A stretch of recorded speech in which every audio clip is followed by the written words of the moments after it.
How many we finished already? Man, there's 15 right there, and there's another one right there. Man, dude, I can't believe those lower classmen can keep up with us, man. Nah, they can keep up with us. Or Sarah McClay would stay. I know. Man, Xander had to leave us, man. Man, what a loser. Xander didn't even party with us. Yeah, dude, I thought they were gonna drink with us, man. At least the girls drank with us. Yeah, crack this open up. Loser. Man, those parties at college. Man, college is gonna be lit. Man, you know how many parties are gonna be like every weekend? A whole bunch of them. Man, are you ready to go? Heck yeah! Man. Who's gonna drive us home? Man, I got us. Sure? Yeah, I got it. All right.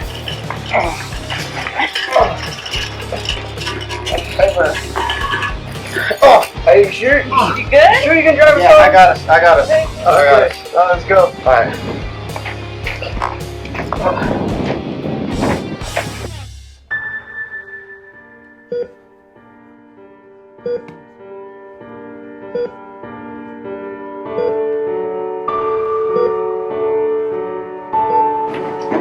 Cody James McGillen, 17 years of age and a resident of Silverton, Texas, saw the light at the end of the tunnel on October 19, 2020. We were blessed to have known Cody James McGillen for 17 years. Cody was a caring and giving person with a heart of gold. Cody had a great sense of humor and laughter. He loved his family and he enjoyed the time he spent with them. Cody did know the Lord and he will be greatly missed.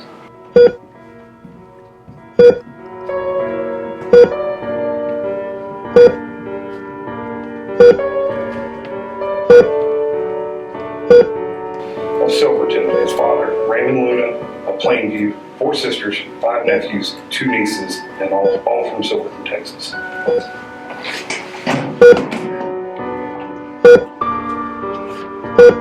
Maddie and Lady Francis of Silverton, Texas. Our grandparents, Barry and Michelle Francis of Silverton, Texas. And Patricia Llewellyn of Freona, Texas. Brenna had many.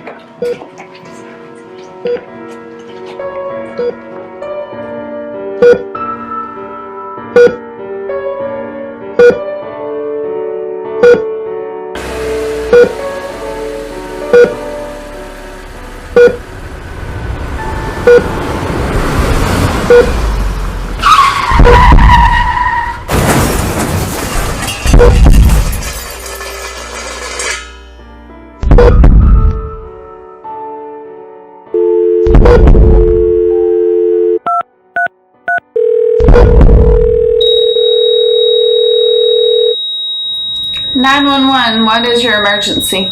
Yes, I need to call in an accident, please. What is the location of the accident?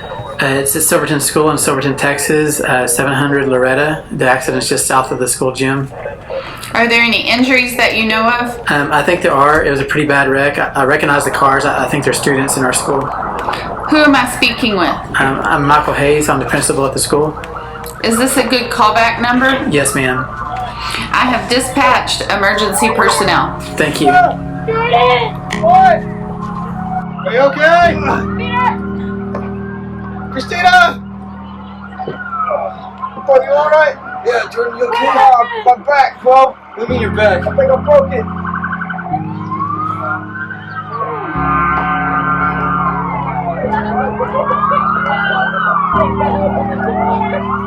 Help! Xander, are you okay? Xander! Xander! Help! I can't get out! Help me!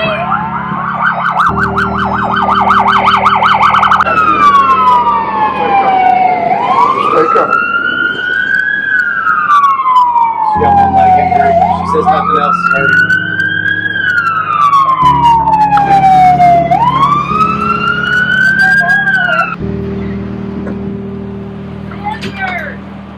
Are the other people okay? No! No one! Xander! Xander! Xander! No! No!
Go work the night. Help.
Come on in, watch your head.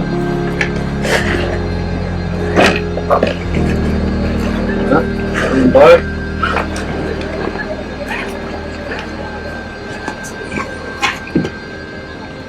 Okay. All right. We're about just met the Swisher County Jail. Right?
lady's gonna look you in. You disrespect her, you try to hurt her, I will hurt you. Do we understand each other? And I tell every prisoner, she knows, I tell everyone I bring up, it's not her, it's her job to look you in, it's not her job to fight you. It's my job to keep her safe, okay? So if you want to be stupid, then that's where we're going. It's your choice. Okay? You made a choice to get here, but it's your choice whether you want to make this easy your heart, okay? You require any medical attention? Are you injured in any way? So at that point where you're telling me no, and I see that there's something wrong with you, you're refusing treatment. So I would accept you. I'd go on with the next.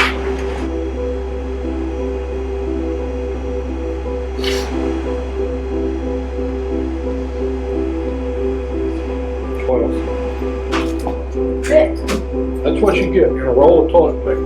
Yeah. I That's give your you one share sheet of food? paper to that book in. I give you one sheet of paper, one envelope with the stamp, and that's what you get. Until you make commissary, you're able to buy more or.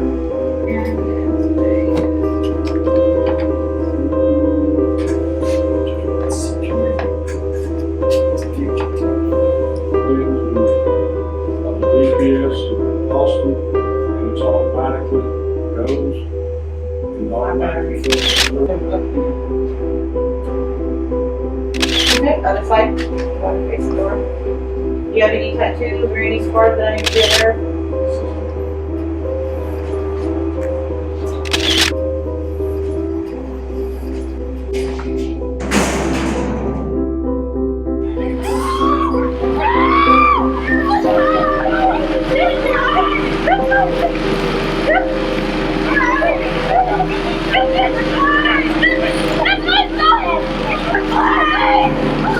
Why?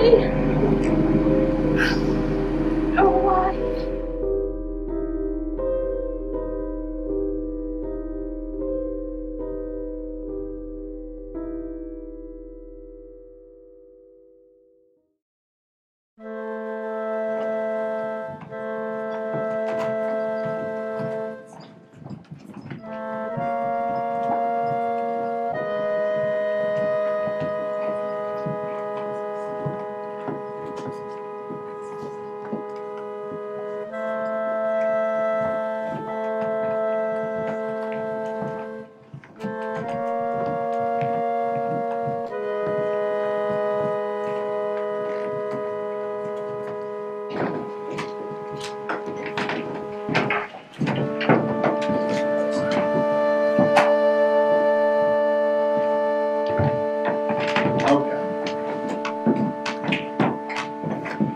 Again, in reality, we've gone through quite a bit of stuff to get to this point. We've probably gone through about 2, maybe 3 hours of activity to be right here at this point.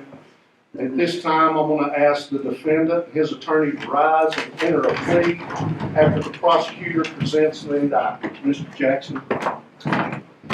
The grand jury of Briscoe County, state of Texas, duly organized at the January term 2021 of the District Court of said county in said court and at said term to present that Peter De Leon on or about the 14th day of April 2021 and before the presentment of this indictment in said county and state then and there operate a motor vehicle in a public place while intoxicated and did by reason of such intoxication cause the death of another, namely Xander Snyder, by accident or mistake, namely by driving a motor vehicle into another vehicle in which Xander Snyder was a passenger and causing a collision. And now be pleading guilty. Pleading guilty freely and voluntarily because you are guilty for no other reason. Thank you. You can have a seat. And at this time, I'll ask Ms. Teagarden to call her witness. I'll share the rainbow. You can have a seat up here, please, ma'am. Ms. Raise your right hand. You solemnly swear that the testimony you're about to give in this matter be the truth, the whole truth, and nothing but the truth, so help you God. Thank you. Could you please state your name for the court? My name is Sherilyn Rainbow. And are you here today to speak on behalf of Peter De Leon? Yes. And you have a statement you would like to provide to the court? Yes. Could you please read that for us? My name is Sherilyn Rainbow, but most people call me Maya. I am the sister-in-law of Peter DeLeon, engaged to his older brother Alberto DeLeon. With a heavy heart, could not be here today. As I was asked to speak today on behalf of the family and the voice for Peter's mother, Judy DeLeon. I know that my voice and opinion on this matter comes as a shock, as I am new to this community and new to my surroundings. I left what I've known back in North Dakota, and I lack the communication skills with people in my community, but today as I sit in front of the court, I'm hoping that my voice will be heard and the feelings and intention to ask for leniency on my brother Peter DeLeon does not fall on deaf ears. Peter is the youngest brother and has always been known for his athletic and hard-working abilities. He comes off as shy, quiet, unnoticed, but he is way more than that once you get to know him. Peter has always given off the sense of high confidence, but after the incident, I have seen his aura change from a bright color to a dark and sad shade. There is no doubt in my mind that my brother feels guilt and remorse for what he has done.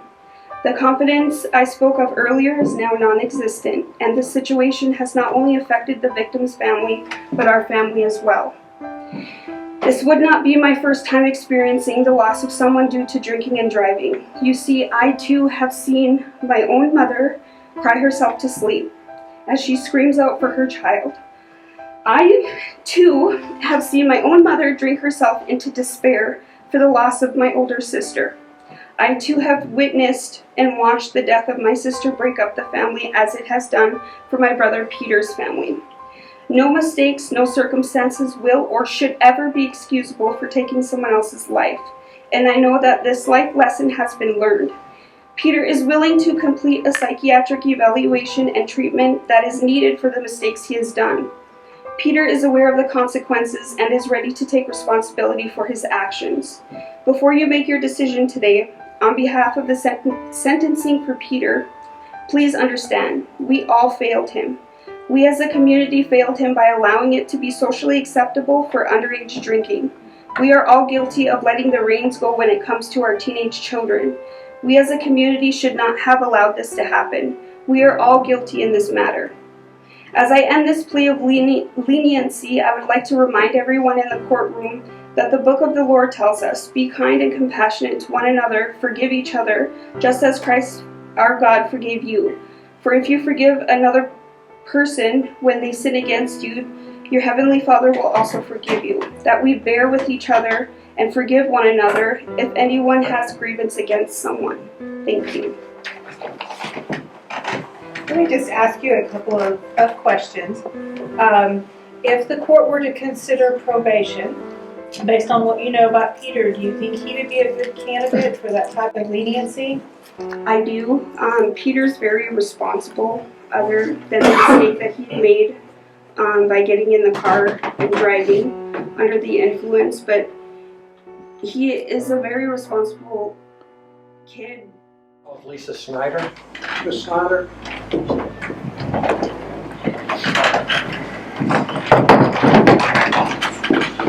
got a seat, please, ma'am. Raise your right hand. Solemnly swear that the testimony you're about to give in this matter be the truth, the whole truth, and nothing but the truth, so help you God. Yes, sir. Thank you. Counsel? Please state your name. Elizabeth Snyder. And are you the mother of Xander Snyder? I was. Tell me how you felt the day he was born. Joy. He was perfect. Tell me how you felt the day he died. Empty. Lost. Hysterical. I didn't know how to breathe. Tell me what his high school graduation would have been like. Family would have flown in from all over the country. Also, you know, he would have been moving towards being sworn into the military. He had a bright future ahead of him. He was going to graduate, hopefully top 3 in his class, but I'll never know. How would you have felt when he graduated boot camp? Elated. What branch of the military was he going to go into? You have a statement you'd like to read to the judge? I do.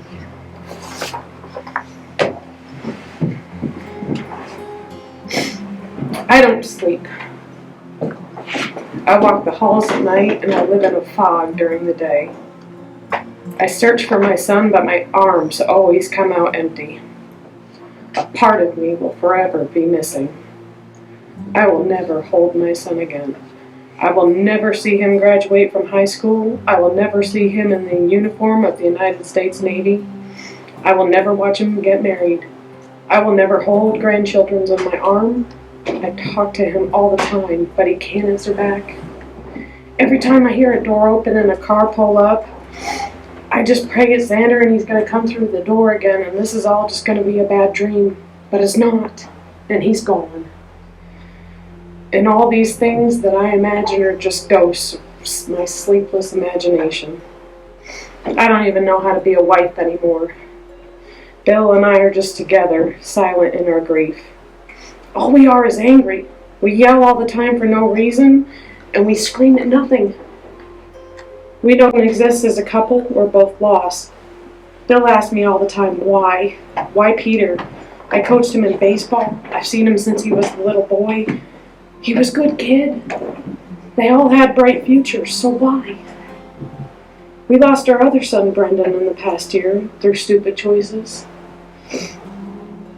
Every last bit of what made our daughter is gone. She's no longer brave. She fears everything. Instead of living her life and being with friends, she hides in the house. She's afraid to go to school. She doesn't want to go to games. She doesn't even go to school events. She stopped playing basketball, something that made her more happy than anything else on this earth. She's afraid to leave and go to college. She refuses to even approach the subject. Therapy doesn't help.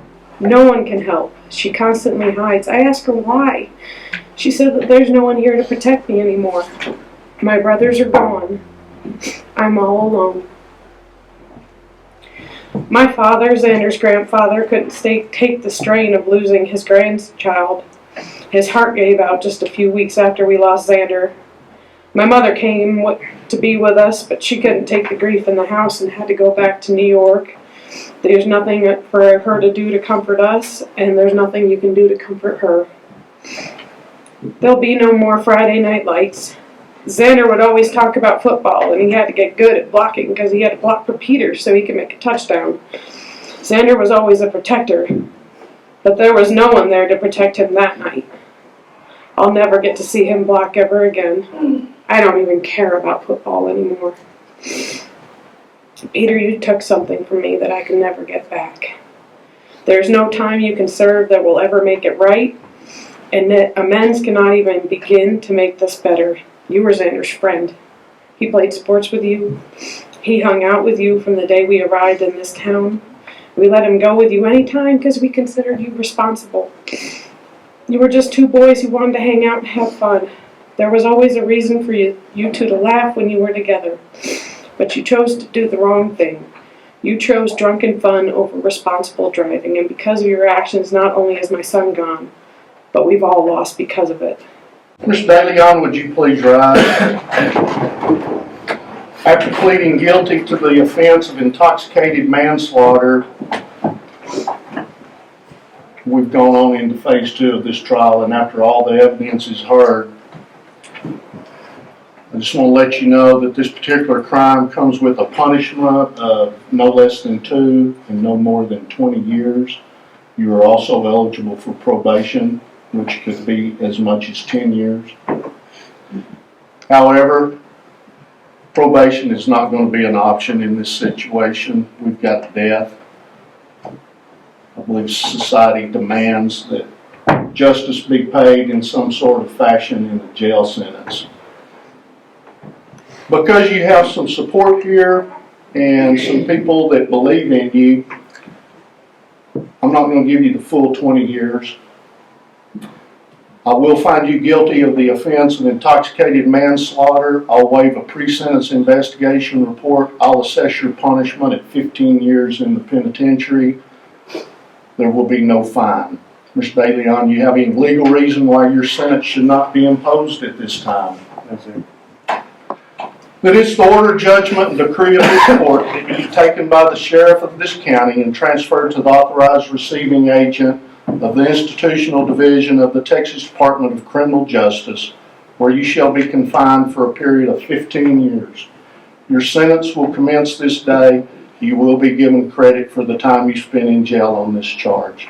In addition, the court does not assess any fine or cost to be paid by you to a fee officer of this county. Counsel, is there anything further? If not, we are concluded. Sheriff, I'm going to remand him back into your custody until you can carry forth the sentence. This concludes the matter. We're all excused.